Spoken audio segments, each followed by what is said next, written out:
thả nó chụp khôi à nghe Big statement là nó lâu in giết tiền nghe cái này hiện đi bù khôi nghe cái thả nó sốt rồi ai mà đi cái thả nó hiện khôi nghe cái thả nó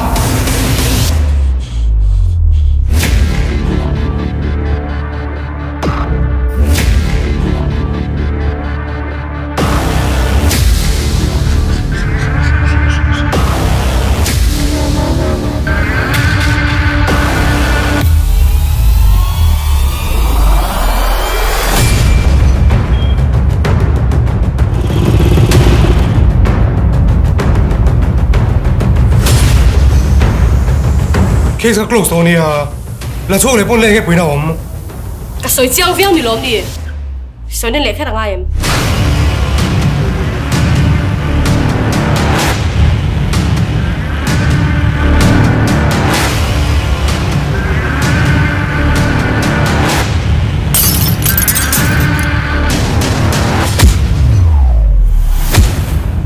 tôi mệt khỏi lẩu thiên rèn rèn thì